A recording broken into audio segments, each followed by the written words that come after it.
think we have it. Hi. Hi, can you hear Hey, me? I can. Can you hear me? Yes, perfectly. Okay. Just get up a little bit Awesome. higher. I couldn't figure out the new Instagram, how to find I the know. lives.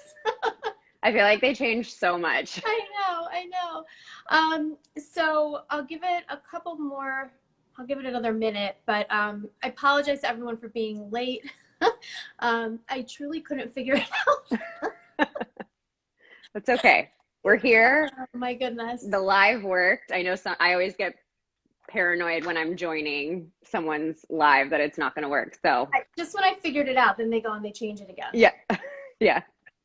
Okay, so thank you everybody for joining. I'm super excited for this. This is going to be a good one. I know it's a topic that a lot of people are interested in. I get a ton of questions about this constantly. I'm sure you do as well. So I'm going to introduce Kendra, and then I'm going to let her kind of talk about what she does and how she does it and why she got into it in the first place. And then we're going to go through the questions that I had received already. I'm going to kind of give the clinical backgrounds to it, and then Kendra's going to kind of apply it to her experience so that you guys can get a sense of how diagnostically this actually looks in a real relationship. And then at the end, we'll leave time for questions for you guys. I just need to repeat again that we cannot answer any questions about your personal relationships. I can't give therapy. You can't give therapy. We can't give coaching advice. So if you ask that type of question, I'm not going to be able to answer it, unfortunately, as much as I would like to. So I will start. I'm going to read your bio because you wrote it way better than I could write it. So Kendra is the breakup coach behind Breakup Bestie, where she helps others survive, heal, and eventually thrive through breakups to heal their broken hearts. After going through a series of unhealthy relationships, including an abusive narcissist in her early 20s, she made it her mission to figure out how to make it through a breakup with grace and dignity. Kendra provides online courses, coaching, and hosts the Heal Your Heartbreak podcast, which we'll talk about as well. So I'm going to hand it over to you, Kendra, and tell us kind of really what you do and how you got into it. Yeah. Well, thank you so much for having me. This has been connecting with you has just been such a great just such a great connection for me personally and professionally. And for those, It's been fun. it's been so fun. It's been And fun. for those that don't follow me, Dr. Z will be on my podcast tomorrow morning. So this is like a great, pre-talk to what we'll be talking about on the podcast tomorrow. But like she said, I am primarily a breakup coach. I started my account 3 years ago. I launched a course a year ago. I now have 5 online courses, as well as hosting a podcast with the primary goal of helping people figure out how to heal through breakups. It all stems from very personal experiences of mine. I went through a really tough breakup 5.5 years ago and didn't know how to heal through it, and really dedicated myself to figuring out how does someone go through a breakup in a way that's not jumping into a new relationship, drinking the pain away, distracting myself. How do I actually learn the lessons, heal my heart so I'm prepared to not only love myself and be okay by myself, but also find, a happy relationship. And I'm, happy to say I'm happily married now. And I, for how universal breakups are, I think it's one of the hardest things we'll ever go through. We all go through them, and yet there's just not a lot of help out there as to how to actually go through a breakup. So that's what allowed me to start Breakup Bestie. And then on a personal note, as much as it's not necessarily connected to breakups, this whole, topic of narcissistic relationships, when I was 18, I got into, a relationship with what I later came to find out as a narcissist. I was in it for 3 years, and I felt just so alone in that. I had no idea how common it was. And so, being able to connect with you like this and really learn the clinical background of what's a narcissist, what does a toxic relationship look like, I felt like, when I was in that relationship, I told you, I used to Google it, like, Yeah. is this relationship toxic? Because I just had no idea. I thought that the only form of abusive relationships was, involved like black eyes and bruises and, that physical aspect of it. So it caused me to stay in the relationship so much longer because I just didn't know. Right. So it's always been a really big passion of mine to share my story. One, so people don't feel alone, and then two, just to raise awareness because it's so universal and we just don't talk about it enough. Mm-hmm. I agree. So, And I think you bring up such an excellent point that, and we'll go into this, but the fact that you were Googling these behaviors, which is so common, especially when you're in these types of kind of what's initially a very subtle abusive context, and you're not really quite sure, and maybe it's in your head, maybe it's not, maybe you're overreacting, because we're taught that abusive relationships are more physical in nature or even more sexual in nature, but definitely we're not taught the nuances of an emotionally abusive relationship. So, it's important, I think, that people understand that when they sense that something isn't quite right and you find yourself Googling behaviors of your significant other, that's a red flag. Yeah. Right. No, 100%. If I would have thought like, wow, if I'm asking the internet if my relationship is abusive, then like it, not to say like, and I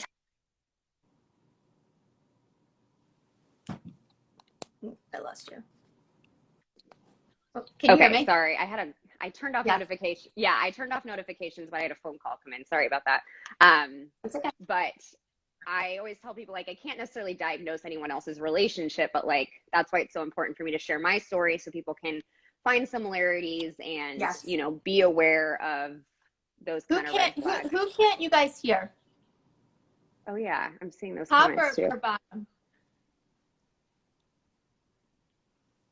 Yeah, because I can hear you. I can hear you too. Can you guys hear okay? We just got a bunch of hearts. You can't hear both. Oh, it's good now. Weird. Okay. I didn't touch anything. I didn't either. Okay, good. I'm glad everyone can hear now. So, okay, great. Thanks. Great. Guys. Okay, I don't know what happened, but all right. Yeah. So, I want to start with just some kind of basic clinical ideas about narcissism, what it is, and kind of give some definitions that I think will be helpful for people. And then have you kind of take it and apply it to your situation, and then we'll start with the questions. So what I want to do first is just remind people that narcissistic personality disorder is extremely different than somebody who has narcissistic traits. And that's extremely important to remember, because narcissistic personality disorder is pervasive across all relationships at all times. It never goes away. It will never get better. They will always be like this. That's it. Yeah. So narcissistic traits, however, can actually be healthy, right? So you started your own business. Yeah. You need to have some narcissistic traits to be able to start a business. Same with myself. And the difference between a narcissistic personality disorder and having narcissistic traits will fluctuate based on the needs of the situation. So sometimes we dial the narcissism back. Sometimes we use it a little bit more. Sometimes we just don't have that many narcissistic traits if you look at it on a continuum. So here's narcissistic personality disorder. Here's more of a dependency style that's also toxic. And in the middle is where people kind of go and they shift up and down that continuum based on their needs at that particular time.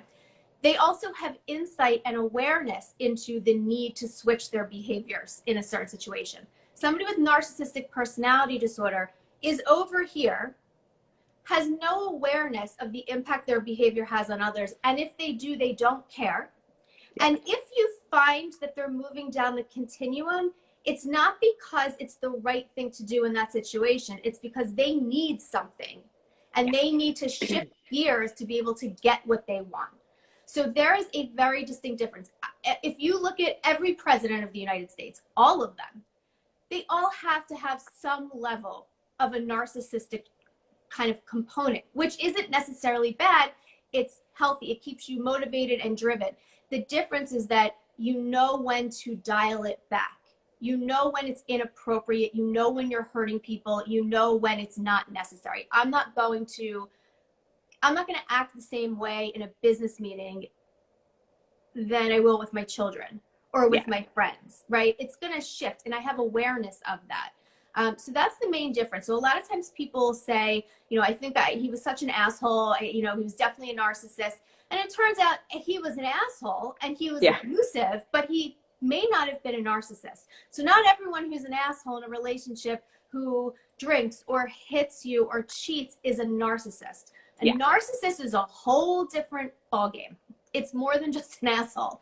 And we'll go into that, but I wanted to kind of set that tone first, because a lot of times people use narcissist, I think in my clinical experience, a little bit too freely.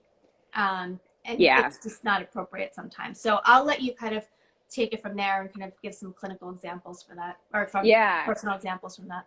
And I think, in the last, it was, over 10 years ago that I got into this relationship, and I had never heard of the term narcissist. And I think we've come a long way just from you obviously have much better context, but I think we've come such a long way in being able to point that stuff out. So I think there's a lot of benefits to that. The downside is that word is now thrown around a lot. Right. And, there is a lot of like, oh, they did this to me, therefore they are a narcissist. Mm-hmm. And, as someone who was in a relationship with a narcissist, I've even learned so much about this from you, because now looking back in hindsight, not only did he act this way with me, but he did not have a relationship with his family. Right. He had problems at work. He did Correct. not have a lot of friends. That's what I mean about the pervasiveness. Correct. It was 100% pervasive in his life that I could not see at the time. Right. And, when you did that spectrum of like narcissist and dependent, I was way over here on dependent. And which is very common. Yes. A lot of narcissistic personality disorder will gravitate towards people who have not just dependent features, but extreme dependency. Why? Because it's easy to manipulate them into thinking that they don't have needs, they don't have opinions, and if they do, they're going to put them second. And the dependent person is their sense of self is contingent on the degree to which the narcissist relies on them almost, or needs them. And that is one of the most toxic behavior or toxic dynamics to kind of pull apart. In my clinical experience, it's just the most difficult dynamic to work with. And usually I'm working with the non-narcissistic person, because the narcissist won't come in for therapy. So so I'm working with the other person, but it's there's a distinct difference, and that dynamic of the dependent and the narcissist, it's kind of like puzzle pieces. Yeah. And I can see now, looking back, I was primed for that relationship. I mean, I was very young, but I was incredibly insecure. I was this like chameleon that could really just blend into whatever situation that I was put into. I just was at this point in my life where I was just primed for that kind of person to come into my life, because he did, thoroughly convince me that he was the only person that was there for me. Mm-hmm. And I come from a incredibly loving family, such loving parents. And by the end of that relationship, I wasn't sure who was there for me. I honestly and that's thought, purposeful. That's purposely, exactly. And it's kind of Somebody just asked, can a narcissist turn a dependent into a codependent narcissist equivalent? It is codependent. There's no equivalent. There actually is nothing equivalent between a narcissist and someone who has dependent personality disorder, let's say, or a lot of dependent features. There's no equivalent. They're just opposite ends of the spectrum. The pervasiveness may be the same, but that's really it. They are fundamentally different personality styles that just happen to be on opposite ends of the spectrum from each other. So, one of the things too that I want to say that I think helps a lot of people that are in relationships with someone who has narcissistic personality disorder is that and you'll realize this because you're out of it now. It's very hard for someone to see it while they're in it. Yeah. But if you look at the behaviors of your ex, and we look at the behaviors of other people with narcissistic personality disorder, they're identical. So in their quest to be so wonderful and so great and the best of everything, and treating everybody as if they're just objects to them, they are so predictable. And all of their behaviors are exactly the same, to the point where you can predict it a mile away, right? So, so they're hot and cold. They're devaluing you. They're love bombing you. They're abusing you. They're cuddling you. That on again, off again is not by chance. The reason why they do that is something called intermittent reinforcement. So it's like gambling. The reason why gambling is addictive, the reason why drugs are addictive is because you're chasing that dopamine rush, right? You're chasing that high. When you're involved with a narcissist, a true narcissist, they are aware of that addiction quality that it brings. And so they will hug you, then harm you, hug you, harm you. And that back and forth, that intermittent, is what causes you to become so addicted to this relationship that you kind of lose sight of what's going on around you. And again, that's purposeful. And I compare it to a cage. Like every day you're with somebody, they put up a bar. And then before you know it, you're in this cage. And it gets smaller and smaller and smaller. And it gets smaller. Yep. And you don't know how you got there. But you're there, and it's that you and us against the world attitude or mentality. Yes. And you think that's love, and you think that's connection. And then, like you said, you have all these people that love you, and they do such a good job of kind of making you doubt your reality. Yeah. You don't know what's true or what's not true, so you just depend on them for their truth, which clearly isn't accurate. And you end up very alone, very confused, and almost kind of a shell of your former self.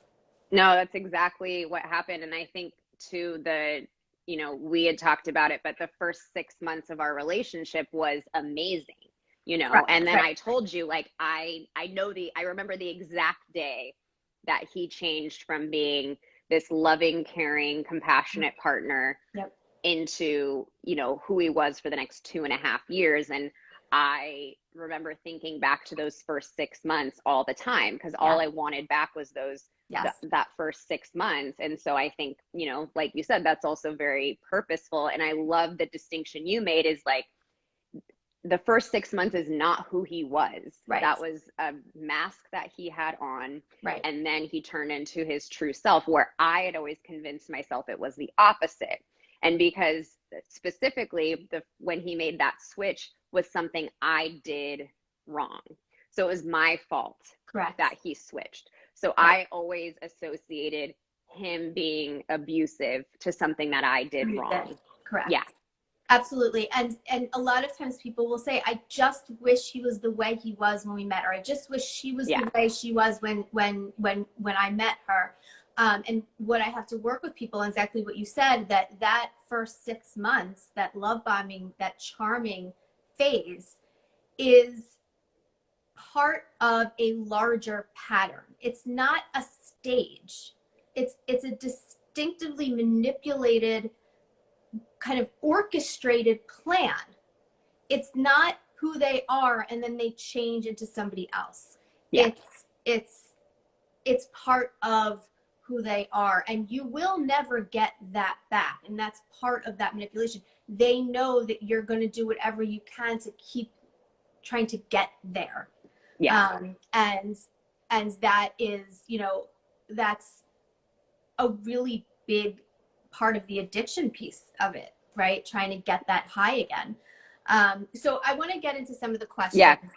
Somebody had asked, gaslighting, does that equal narcissism? Yes, gaslighting is a very common tactic, very common strategy that people with narcissistic personality disorder do. And for those of you that don't know what gaslighting is, I'll explain what it is, and then yeah, I can share some examples. Yeah. Examples. But gaslighting is when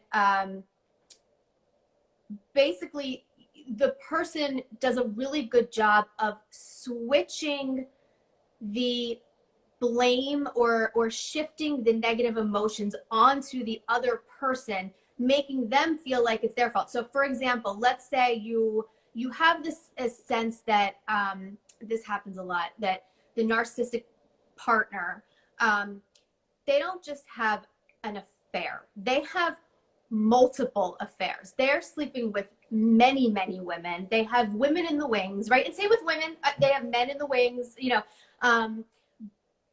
waiting. And, you know, when they're done with you, they will pull one in from the wing, and, you know, that's going to be their new one. But there's a lot of infidelity, multiple instances of infidelity, multiple people at one time, a lot of substance abuse, things like that. So let's say you were to check his phone and you found texts from 10 other women and you called him out on it.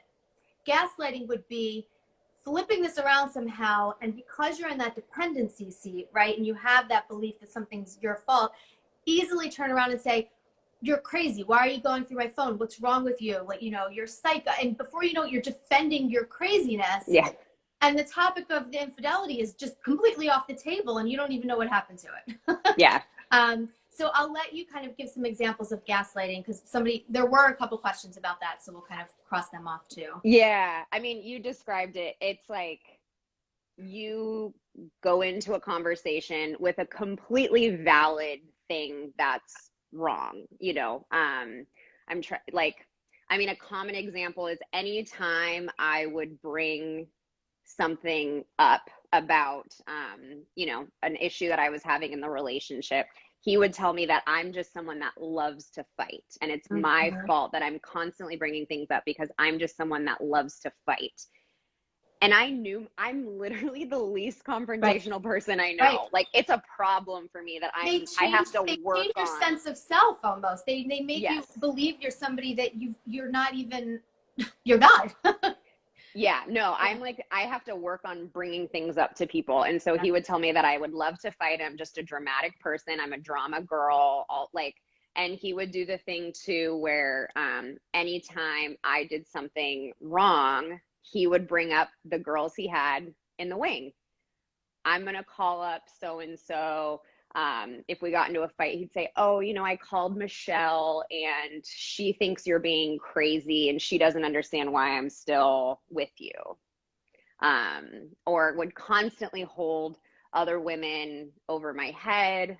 But basically with the gaslighting, it's just, I stopped bringing things up because I would leave conversations feeling so confused, but feeling bad about myself, even though like I knew I didn't do anything wrong. Yeah. And something I want to say also is that, you know, yes, we talk about someone being on the other end of that continuum, right? But what I want people to understand is that, and this goes for men and women, this can happen to anybody. Yeah. Getting into a relationship is a narcissist. Yes, a lot of times narcissists are physically abusive. Yes. A lot of people get into these relationships often when you think you won't, and the reason why that happens, and you think, oh, I'm strong. But I would see this coming, you know, a mile away. I would never get into something like this, and then, you know, before you know it, you're like, I don't even know how I ended up here. But it's important to understand that the reason why it is such a slippery slope, and this could happen to anybody, is that in the beginning, you have to remember they are so in tune to every person's vulnerabilities for numerous reasons, right? Either growing up, they had to be because there was abuse or there was emotional abuse. So they were very in tune to other people's emotions because it was a way for them to make sense of their world and to predict what was coming next, let's say in a childhood or in a home where everything was very unpredictable. So children that grow up in unpredictable homes are very good at being almost like we talk about a sixth sense, right? They have that kind of ability to read other people's emotions. So they're very good at that. And they use that, unfortunately, to kind of get people in. So even if you think you're this strong-willed person, those first 6 months, sometimes even 6 years, right, of this love bombing stage of charming you, of making you believe that they are who you want them to be, right? And then you realize you got sucked in too far. So I don't want people to think that just because you don't feel that you are a dependent person, this can't happen to you. I see so many strong professional women who are in such toxic relationships with narcissistic men and men with women. So and it's so subtle. It's so incredibly subtle how it starts. Yeah, very subtle. And I remember in the beginning of our relationship, we had these really like deep, vulnerable talks where he would, I told him about like an assault I went through in high school and like my biggest fears. And and he was like, wow, I feel so connected to you, this makes me love you even more. And then after that switch happened, that was everything he used against me. That's right. That's exactly everything he used against me. Yep. Somebody asked if narcissistic personality disorder is hereditary. There's some research on that, but it's really learned patterns of behavior, and it's maladaptive strategies that don't change over time. So, as a child, you develop coping strategies to deal with difficult upbringings. They're survival mechanisms. They work for you when you're younger. It's actually pretty smart to come up with these strategies. The problem becomes when you take those same coping strategies, fast forward them into adulthood when the situation is not the same anymore. Those coping skills aren't required anymore, but you've never learned to kind of shift them as your life changed. And that's really kind of how a personality disorder develops. Do narcissists know they're narcissistic, and do they recognize their behavior? They may, but they don't care. Most think they're above the diagnosis. I'm not a narcissist. I'm better than, I out narcissist all the narcissists. So the insight is so minimal. And even if they think they meet that criteria, they still somewhere think, oh, that's not me. That's not me. So the awareness is zero, honestly. And even if they have that awareness for a fleeting second, it goes away because they don't know any other way to relate. And that the disorder itself is what prevents them from being able to be capable of change. Somebody with borderline personality disorder, they have the awareness that they want to connect with people. They know they have difficulty connecting. They really, really want that. And theirs is more of a misperception of how other people care about them and their fear of abandonment, right? But a narcissist, the compensatory strategies they use, or the strategies they use to overcompensate for their low self-esteem, in order to get help, they would have to identify that, and that's impossible because it's blocked by the fact that they're narcissists. So they will never get better. They just won't. People ask that all the time. Will they go in therapy? They'll go to therapy maybe once or twice because you ask them to. But anyone that's brought their spouse in that's had narcissistic personality disorder into my office, they either get up and walk out, or they don't come back because they know I know their deal and I'm their worst enemy. Because I don't need to deal with it, and I know exactly what's going on.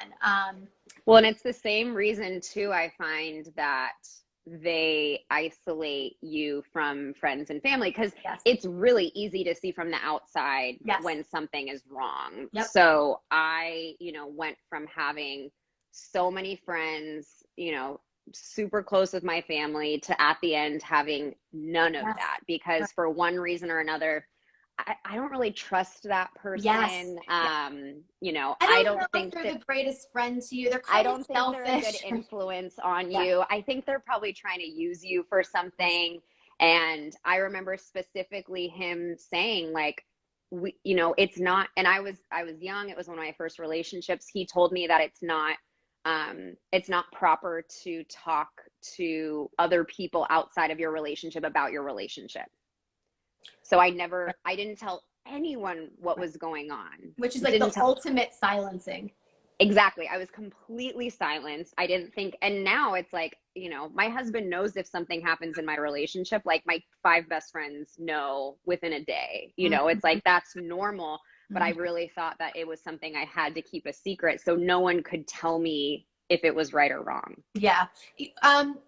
One of the things too, and which makes your situation a little bit unique, is that a lot of time somebody had mentioned this, but a lot of times people who narcissists tend to gravitate towards, or I shouldn't say pull into their world, are women or men that have little family, that are very vulnerable, either single moms, financially having difficulties, or an abuse history, so they mistrust people. So this person comes in the white knight and shining armor, and and saves them, and so you that is a little bit more unique that they were able to do that, because what happens in those situations initially is the family adores them. Yeah. Because they charm the pants off of everybody, and they really like them. And so when you start saying to people, he did this, this, and this, what you may get is, oh, well, he's just stressed. He has a really difficult job. He's just stressed at work. Just give him his space. It'll be fine. Things like that. They kind of make excuses for them initially. But they tend to go for women who are in vulnerable situations. Like I said, single moms, history of abuse, not a lot of financial means, and not a lot of support, not a lot of friends. So, you are kind of I want to say lucky in the sense of you had that family there that stuck with you and loved you regardless. So let me get into we've been answering these questions as we go. So I'm not going to get into the co-parenting child questions, because I don't work with kids. You don't work with kids. And I by no means am a parenting expert. So what I will do is I will post some Instagram pages that are good for information like this about co-parenting with a narcissist, because that is brutal. Yeah. It's really difficult. It's manageable. You have to figure out how to manipulate it and how to handle it. But it is definitely a challenge for sure. I also have a podcast episode where I interview 2 co-parenting coaches, and we touch on that a little bit. So that's another resource too. Great. Do you know the episode number so people can? I believe it's 35. But yeah, I'll put it, if anyone wants to DM me, I'll send them the link to the episode. So somebody had asked, why do I feel so bad even knowing it was best to leave him? So I'll address it from a clinical standpoint, and then I'll kind of let you take it from there. The reason why people feel so bad, even knowing that it was best to leave them, keep in mind, it's still a breakup, regardless. Breakups suck. Breakups hurt. Even if they are super unhealthy, breakups always hurt. Even if you're the one doing the breakup, it still hurts, because it's the loss of a connection, and we're human beings, we crave connection. So anytime we have a loss of a connection, it's going to hurt. That's normal. So why do you feel bad after knowing it was best to leave them? 1, because it's a breakup. 2, because for so many years, months, whatever it was, even weeks can do damage too, but whatever time you were with them for, they made you believe, well, they didn't make you, but they set the stage so that you would believe that you were incapable of living without them, that you weren't smart, that you couldn't ever be successful, that nobody's going to love you like they do. Nobody's going to understand you like they do. They may have made you drop out of school so that they could control you financially, right? They may have told you to quit your job. So, you know, financial means is a really big form of control for narcissists. So you leave them, and of course you feel bad, because look at the predicament that you're in now. You probably lack significant social support because you've cut them off. You probably don't have finances because either they tied up your money or took away your means of getting money or made you drop out of school or whatever it is. They made you feel like you don't exist in this world unless they're there to make you exist. So that's why you feel bad. And that will go away in time. You can't force that. But understand that when you feel that way after a breakup, I wouldn't expect you to feel any other way. If you didn't feel that way, you'd go back to them. Yeah. Yeah. No, I mean, that's so spot on. It was definitely a combination of things. Even though he hurt me for 3 years, he was the one that was like there for me for 3 years. Right. You know, he was the hurt, like the one that hurt me and the one that protected me at the same time.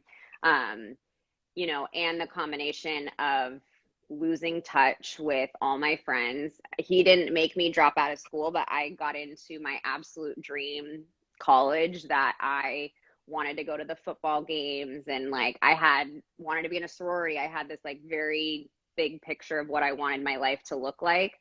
And I went to class and I went home. I didn't go to a single football game the entire time I was at that school. I didn't make any friends in college. So I lost everything, and I couldn't. And at the same time, I felt really bad for him. I felt like I was hurting him, like I was abandoning him, even though I could tell how much he took away from me logically. I still felt like we were soulmates and that we were meant to be together. I stayed friends with him for a full year after we broke up, because I could not stay away from him. Ours was a little backwards in this way too. I financially supported him. I paid for his car, his apartment for a full year after we broke up, got myself into debt, completely ruined my credit, you know, had to go to my parents for help. And so, yeah, it was a combination of so many things. He genuinely completely rearranged the way I saw myself and the world. Yes. I honestly thought I did not have a place in the world. I didn't think I could be successful. I mean, he literally told me that I would not be successful without him. Correct. And it wasn't until actually next week will be 8 years since I've seen him or talked to him. And it took me completely cutting him out to actually be able to let go. Yes. Good for you. I mean, it's so hard. I don't know, you know, unless you've been in it and you know what it feels like. You know, a lot of times people say, well, why can't he just leave her? Why can't she just leave him? Oh my God. I mean, it's just because there's a lot of times there's abuse involved, right? So they can't, they're scared they'll get hurt. Their kids will get hurt. Financially, they are attached to them, whether it's them paying for, you know, you paying for him or him taking away your means. Because if you leave him, what am I going to do? I have no income. I'm going to be on the street and it's going to be your fault. So that kind of leads me into the next two questions that kind of go together. And I know people are asking this too, but one is, so how do you stay away from them? How do you not let them back in? And then the second is, how do you kind of recover and then going forward, know how to pick somebody who is not like that? So I'm going to kind of lump those two together. So one of the things as far as what do you do to get out and stay out, it's not the getting out is hard. The staying out is harder. because they will go back to how they were in those first 6 months to try to pull you back in. Yeah. But I want you to kind of look at it from this standpoint. I want you to picture a shelf on a wall. And on that shelf are just these kind of balls, right? And each ball is a relationship that the narcissist has with another person in their life. Let's say intimate partners for now. So when they are in the devaluing stage of you, they take you off the shelf. They kind of pack you away and put you back up there. And now you're up here. You don't exist in their world. They take something else down or someone else down that in that time frame fills their needs or fills that void or meets their purpose at that particular time. When they're done with that one, they put them back on the shelf, and then maybe they'll come back to you and take you down. The thing to keep in mind is that you never leave their shelf. You never leave their like buffet of relationships that they can choose from at any certain time. You just get like cut off for now, temporarily.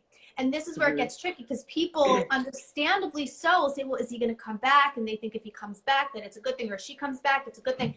It's not. It's just they weren't getting their needs met from whoever else they were with at that time.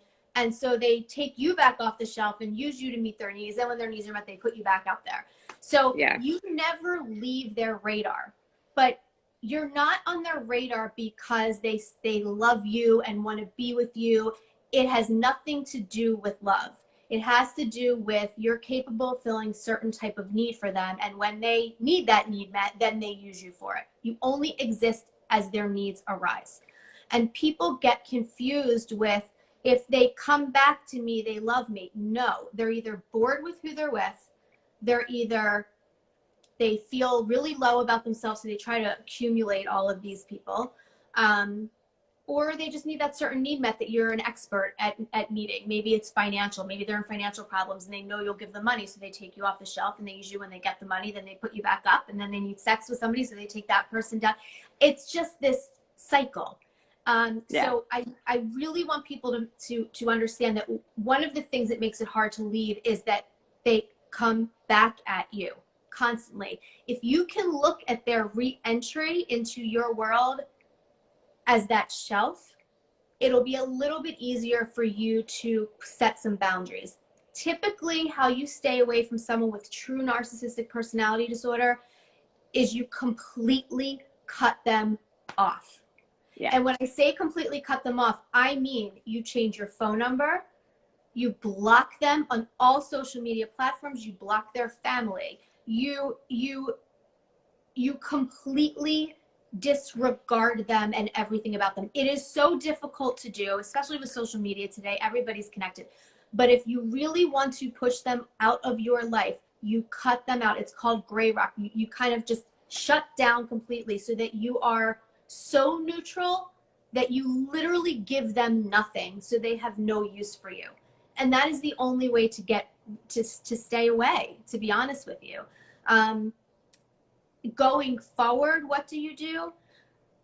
It's not so much about recognizing narcissistic patterns. It's more about figuring out in you why you are attracted to those types of patterns.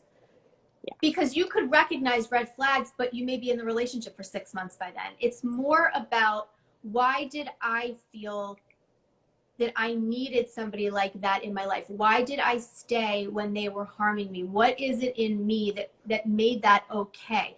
And when you work on it that way, it's so much more empowering, because you have control over yourself. You don't have control over the other person, and certainly not a narcissist. So it enables you to set your own boundaries. It enables you to figure out who you are again. I mean, I see women, they come out of these relationships, they don't even know what music they like. They don't know what color they like anymore. They don't know what books they like, because they take that away from you. And so it's not about identifying red flags. It's about figuring out who you are and being very mindful and aware of your patterns.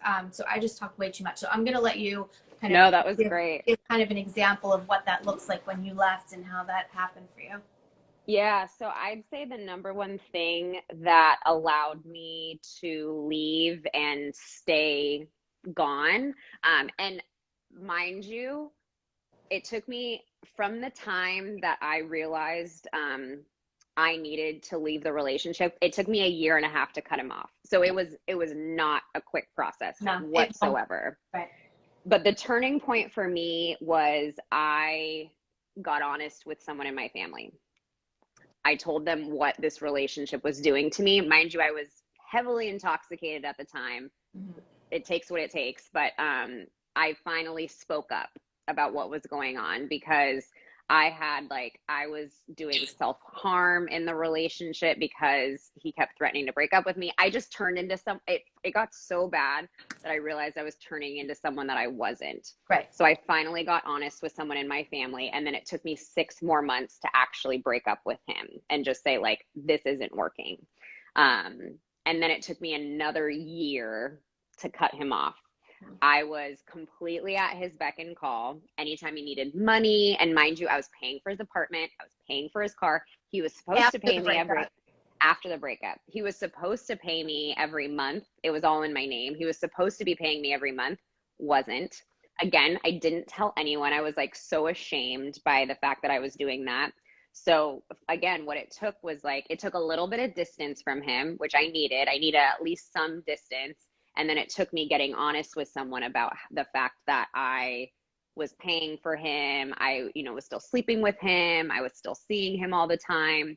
And it finally got to that point where I like shared about it to a group and I said, I'm paying for him. I can't afford to pay my own gas, but I'm paying for his car and his apartment. Right. And then what you said with like, I had to turn off emotionally. Like I had to completely just turn myself off. There was an instance where his car got impounded and he needed me to drive out to the desert to go pay for the car to get out of impound and give him back. And I finally said, I'm not doing that. So I drove out with a friend.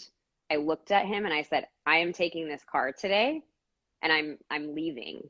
And I drove a half hour with him in the car with him telling me that he was going to take his life. Yeah. And I was so shut off. It didn't even register. I like literally had to just build up this wall inside of me and just know that like, I'm done. I can't do this. Yeah. I dropped him off at a friend's house and said, please do not ever contact me. I will never speak to you ever again. Mm-hmm. And that was almost 8 years ago now. And what's funny, there were times he did try to reach out to me. And I just 2 years ago, I got a letter in the mail from a company saying that he was delinquent on his cell phone bill and they were trying to find someone to get in touch with. And I'm like, he hasn't effing changed. Like still 6 years later, he still can't pay his own bills. So it took for me to completely cut him off. But again, I had to be really patient with myself. If someone told me like, change your phone number right now, I think that might have made me go back to him. So and I was really lucky that the people in my life that I shared this information with allowed me that process because it was really important for me to do. It is a process. It is not something that you can do overnight. And, it's if you do this very quickly, actually, you will end up going back because you need to sit with the discomfort of not being with them. You need to sit with the discomfort of feeling like you don't exist without them. You need to sit with the feeling of, I don't know who the hell I am right now. Because if you go back to them, what you're doing is you're avoiding that pain because going back to them temporarily gets rid of that pain for you. It's no different than drinking. It's no different than doing drugs. It removes that pain. It numbs you. Exactly. And then for moving forward, kind of same thing. I did not do it well in the beginning, I will say. I don't think it's possible to do it well. Yeah, that's true. Right? That's There's true. Yeah. So my first stop was turning to drinking. So I just literally, I moved cities. I made completely new friends. And I just basically ignored that part of my life and just turned to alcohol to like stay away.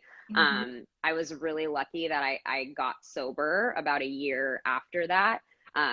So, and it's so funny because when I got sober, I thought, oh, this will change everything for me. Like I'll be able to attract good guys. And it was not the case because, and I went the opposite. I was so afraid of falling for someone like him that I dated 3 men in a row that were completely emotionally unavailable because they kept me at a distance. I want to just kind of talk really quickly, and this cuts me off like at an hour. So if the time starts going, I'm gonna have to wind things down. But we'll do a part 2 of this because I'm getting so many questions, and I don't want people to think I'm ignoring. Yeah, well, we can do another one for sure. Yeah, I'm answering the questions that I gotten earlier. So really quickly, one of the things that happens oftentimes when I'm working with people to kind of get through this process is learning to set boundaries, learning to, people say, well, how do you stop? You know, you do look for red flags, you do set boundaries, but it's more important to figure out why for you feel the need to be with somebody like that, right? So it's very common in behavior therapy, and I'll give you the funny story that I always tell people with this. When you're changing your behaviors, the only thing you have, yes, this is going to be on my IGTV. I will save it. Yeah, it will be saving. Yeah. It'll be on my YouTube channel, so you'll have it all. But when somebody is over here with a behavior, it's very normal for them when they go to change their patterns to go to the total other end because they only have this as an anchor point. So it makes sense if you're going to change your behavior, you go to the other extreme like you did, emotionally unavailable people so that you don't get hurt. But this extreme isn't healthy either. So what therapy does and what behavior therapy does is it helps move you to the middle because it's a little bit more uncomfortable, but you have the awareness of where you are on that spectrum. And that's so important. So it is very normal in the beginning to go the opposite, and then you kind of work your way to the middle. So the one of the few answers that I have for that question is therapy. That's what I was getting. You need therapy that identifies your patterns of behavior, not so much why you do what you do, because that's good to a certain point. Like, I know I do X, Y, and Z because my parents did X, Y, Z. Great. Yeah. What now? Right? So it's on changing your current patterns to healthier ones so that you can attract healthy ones. The story I always give is I saw this woman who was in a very abusive relationship, and she was emotionally abusive. She didn't want to leave. And I never tell anyone to leave their relationships unless there's physical or sexual abuse involved. She wanted to learn strategies on how to set boundaries within this relationship. So that's what we worked on. And she came in one day and she told me, she said, you're gonna be so proud of me, Dr. Smith. I stood up for myself. I set a boundary, and I was so excited to hear what she did. And she's like, he was yelling at me because the eggs were runny, which is a very common narcissistic thing, right? My breakfast, it was the same as yesterday, but for some reason today it's horrible. And I took the frying pan and I threw it at his head. And I'm like, that's kind of the other extreme. And let's kind of work our way to the middle. But I always use that as a perfect example of how, you go from here to here, and then you kind of work your way to the middle. So, and I mean, it's interesting you say that because I even caught myself. There was times in the relationship where like I did like swing at him, and I'm not that person. Yeah. It's like it pushed me so hard from my dependent that like I jumped all the way to that other side because it was like the only way that I could cope. I was just pushed so hard that I couldn't do anything but that. And therapy was the thing that saved me. But it was therapy, but it was also, like you said, learning what my favorite color was. Like I didn't know myself well enough to even be able to stand up for me, because like, who am I standing up for? I don't even know who I am. So it was this process of like getting to know myself again and going to therapy. I'm still in therapy. I did years of EMDR, trauma therapy, behavioral therapy. I did all of that stuff because I truly needed it, and I needed to learn the beliefs I had about myself. I needed to process the trauma that I had been through, even, the trauma before, because the trauma I had gone through before also made me a prime candidate for the relationship that I was in. So there were so many layers of things. And, I shared with you on the podcast, there are still things my husband does that makes me, it triggers me. It makes me freeze up, but I'm able to like have an awareness, like, okay, this isn't him. This is a past thing for me. I have tools on how I can cope with it now. But yeah, I mean, the short answer is I went to therapy, thank goodness, and really dug into what that looked like. And I feel so grateful that I never ended up in a relationship like that. But yeah, I mean, I went through a lot of emotionally unavailable people because I was so afraid. I'd rather have someone at a distance that can't hurt me versus someone that's, in my space. Mm-hmm. Yeah. And the other thing too, for people to keep in mind, when you get out of a relationship like this, give yourself time. If you are on the dependency side of things, it's going to be extremely difficult for you to be alone. Because a lot of times people feel they kind of don't exist in this world unless they have somebody who's loving them, who's with them, who's caring for them. So it's very uncomfortable sometimes for people to not have a partner. And that's okay. Sit with that discomfort. Yeah. Because if you try to find somebody to avoid that feeling, you're going to pick poorly again. And people pick poorly again all the time. Do not beat yourself up, because I guarantee you, if you pick poorly again, you're going to notice those red flags way sooner than you did the first time around. And that's huge. And that's huge progress. Huge progress. Just being able to be like, oh, this isn't working. And maybe it takes you 3 weeks to walk away instead of years. Exactly. Yeah, exactly. So don't beat yourself up. Don't think you're not making progress if you find yourself in a similar relationship, because I guarantee you get out faster and you get out easier than you did the first time. You have to kind of, unfortunately, give yourself the opportunity and experience to confirm to yourself that you can do this and you can be alone. And then you start to pick healthier, because you're not trying to fill those voids or get rid of that pain that you had for a long time. So keep that in mind. It's okay if you mess up. Some quick things I just wanted to say really quickly, and I don't know if these are things that in retrospect you noticed in your relationship, but things that are red flags from very early on in the dating, the courting process, that love bombing stage. If you hear the word soulmate anytime at all in the first 6 months to a year, run.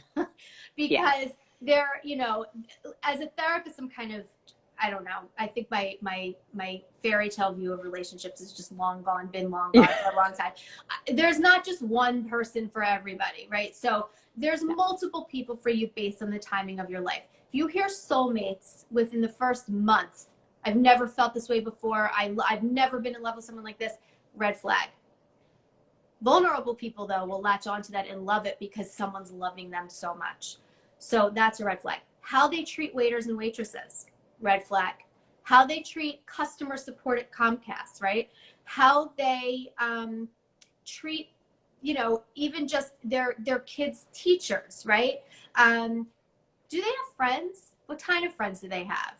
Do they just have acquaintances, and that's kind of odd? Do they not speak to their family? If it's a guy, do they speak poorly about their mom? Red flag. And all their ex-girlfriends are crazy. All the ex-girlfriends are crazy. All the stories about how nuts they are, and thank God you're not like that. And which later they will hold against you. So you're just like, you're just like this one and this one. So those are a lot of red flags. If you're out with them and they don't ask you one single question about you, or they do, and then the next time you go out, they don't remember a damn thing you said because they weren't listening to begin with. Well, I'd also say like the subtle, like control and manipulation of like. Can you give examples of that? Yeah, like what you're wearing. Like, oh, I like your hair like that. I don't like it like that. Or ordering for me. That, like all the like which subtle seems like romantic at first, or they love romantic. Me to give an opinion, but it's not. It's not. No. Yeah. So anything that's like. What are some other ones? Because I think this is helpful. Yeah. I'd say the not wanting to get to know your like your friends and family for sure. being discouraging of your ambitions kind of a thing. But like enough to make you feel okay, but like you can tell that there's like an undercurrent of like, I don't want you to do that kind of stuff. Not encouraging you to have your own life. Yes. Like, oh, once a week I go play tennis with my girlfriends. Like, oh, wouldn't you rather spend that time with me? Wouldn't you rather do that? You know, disguising control as love. Like he asked me to move in really quickly. It was not because he wanted to live with me. It was because he didn't want me anywhere else. He didn't want me living in the dorms at college. So, we're going to get a place together. I think you bring up something so important, misinterpreting control for love. For love. Yeah. That's huge. That is huge. Yeah. And the wanting you to live with them and do all these things, and what's called you know, future faking, which is where they make these promises to you about your future, so it sucks you in. And they love me, they're talking about the house we're going to buy. You're naming your kids on date number 2, right? We want 3 kids and we're going to name them this and this, and we're going to live in this house, and you have planned out your whole life in 3 weeks, and it's cute and romantic and silly, but it's not. It's not. Well, I had to learn so much of like not mistaking like chaos for love. You know, like there have been times where I've like wanted my husband to be more like, not controlling, but like care more about like what I wear, what I'm doing. And it's like, because I still sometimes mistake that for love. And I just have to realize like, that's not what it is at all. But yeah, in the beginning, if it's super quick, super sweep you off your feet, wanting to move in, like getting accounts together, all that kind of stuff, like all it led to was me living with this person who I was tied to financially, who like, it just piled on the fact that I felt like I couldn't leave. Right. What, so for people that are, I know people are probably thinking this, when you said that you know, you kind of mistake control for love. I think is such a great statement. When you're with your husband now, how do you in the moment kind of take a pause and say like, Kendra, you're doing it again. You're doing it again. Can you kind of explain to people, you know, how we know therapy, but how you get to that point? Yeah, I mean, you and I touched on it on the podcast episode, but there's that saying of like, if it's hysterical, it's historical. So if I can recognize, and like I have the awareness now that if I freak out about something very small, like your emotions disproportionate to the context. Disproportionate to the situation, I don't beat myself up about it. I don't say like, Kendra, like stop freaking out, like it's not that big of a deal. I've honestly, like the pause, just pausing, like taking a beat. I need a second. And asking myself like, okay, what am I feeling? Like, where is this coming from? And then I look at like the facts of like what my husband has or hasn't done. Right. And I say, okay, he, you know, kind of pushed me aside when I talked about something exciting that I was about, like something I was excited about with work. And, okay, he had a busy day, he's distracted, he's on his computer. Okay, that doesn't translate to him not caring about my ambitions and not wanting me to go far in my career. My husband's so supportive of my career. So I say, okay, where's this coming from? This is coming from Rick. This is a Rick thing. Yes. It's not that. And it objectifies it. It's like you can say to yourself, I'm responding to past events, bringing them into current events, and they don't match up, and the emotion's disproportionate. It allows me to step back and be an observer of the situation and not be in it so much. You know, and I think it is important that, you know, I don't bring up my ex all the time with Luke, but he knows about it. He's aware of it. He knows it was very painful. It's helpful. It's safe for me. So I can say, hey, this really triggered something from my past relationship. I know it has nothing to do with you, but like, can you give me a hug? Can you like tell me that you really love me and support me, and just ask for really specifically what I need?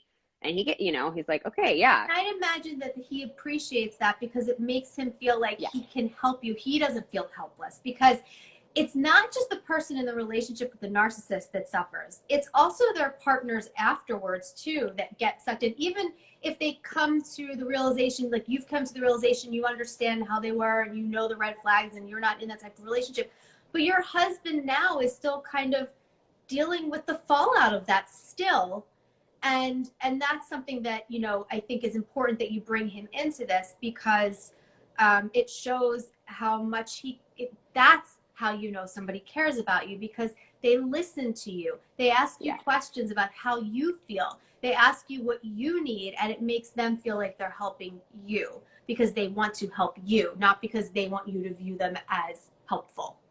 Yeah, and there are even certain things that I have asked him like not to say at all. Like there are certain like phrasing of things. I'm trying to even think of an example. There are just certain phrasings of things where I've just said like, can you please not use that? Like, yeah, maybe 5 years from now, I won't care, but like it still affects me. And instead of saying like, Kendra, that was 10 years ago, like you need to get over that, I can say like, it's okay for me to have certain boundaries in that. And it's, you know, so it's okay to like be kind and gentle to myself with that whole situation. So I feel very lucky that I was able to do all that work to get into I did so much work. I'm such a different person. And that's the reason that I have a partner, that I was able to attract a partner You didn't attract somebody and then change. You changed first and then you attracted healthy. So a quick 100%. A quick rule of thumb, and then we'll wrap it up. But a quick rule of thumb to know if you are doing the healthy stuff like you just described, which takes a lot of practice, a lot of therapy, a lot of awareness, and a lot of sitting with discomfort. If you find in a situation that you are doing something, engaging in a behavior or pattern, and you don't feel discomfort, emotional, internal, that ickiness, probably means you're doing more of the same. If you feel uncomfortable and out of sorts, and you have a pit in your stomach and you're anxious and you feel like you're on the verge of a panic attack, it's probably because you're doing a different, healthier behavior that forces you to have to sit with your discomfort rather than trying to avoid it. So in order to do better, you have to sit with discomfort better. You kind of have to feel shitty to move forward. And it's not a bad thing to feel crappy. People think that getting over what you went through, to expect to get over it, minimizes your experience so drastically. It's a trauma. You never get over a trauma. You learn to live with the trauma. You learn to live next to the trauma. And instead of you and the trauma being like this, you learn to live side by side.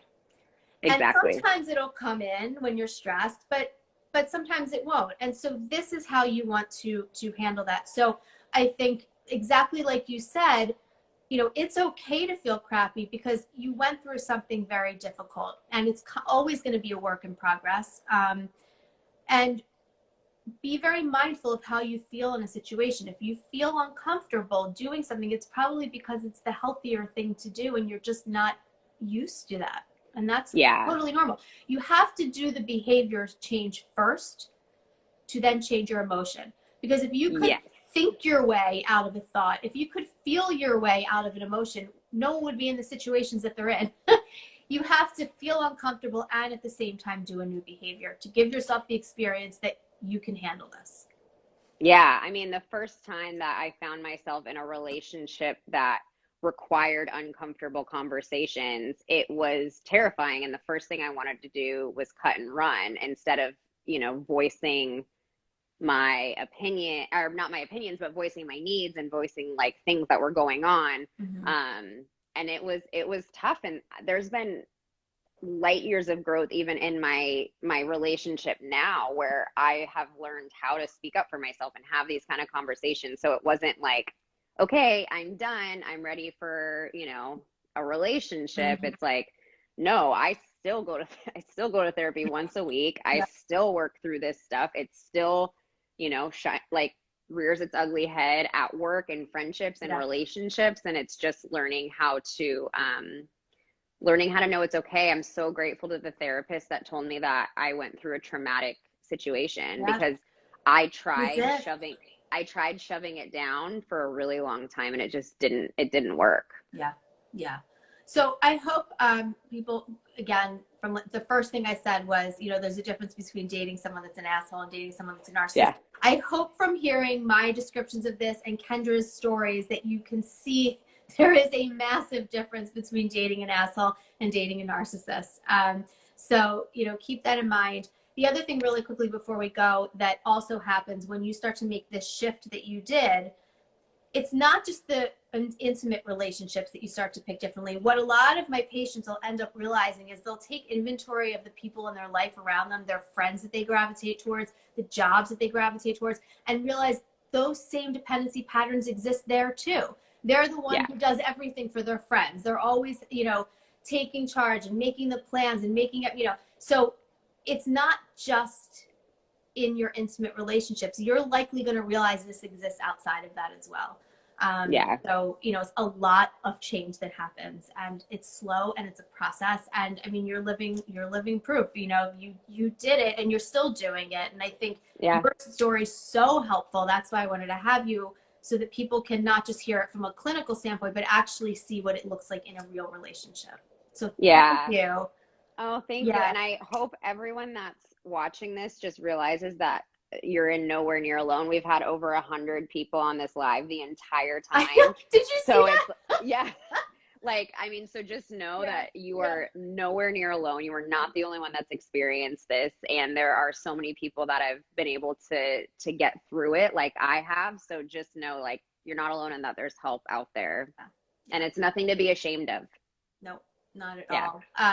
Do you want to just tell people about your podcast really quickly? So where they can find you and so I host a podcast called the Heal Your Heartbreak podcast. It comes out every Tuesday morning. So Dr. Z will be on tomorrow morning. We are talking all about narcissistic and toxic relationships. But I have over 40 episodes covering tons of different topics with breakups. So you can find it on Apple Podcasts, Spotify, and Google Podcasts. So basically anywhere you find podcasts. Awesome. And your Instagram page, should somebody want to look you up? So you can find me at Your Breakup Bestie. That's the best way to get in touch with me. There you can find my courses and apply for one-on-one coaching as well. Awesome. Thank you so much. And this live will be saved to IGTV. It'll be on YouTube channel, and I'll have a link on my Instagram page. So thank you guys for listening. We had a huge turnout, so I'm really excited. Thank you so much. Thank you. This was amazing. I love talking with you. This was so fun. Thank you for your transparency and for your honesty, and you're helping so many people. So thank you. Thank you. You are too. Thank you. Okay. And we'll do a part 2, everyone. Yes, we definitely will. All right. Thank you. Everyone have a good night. Yeah. Bye, everyone.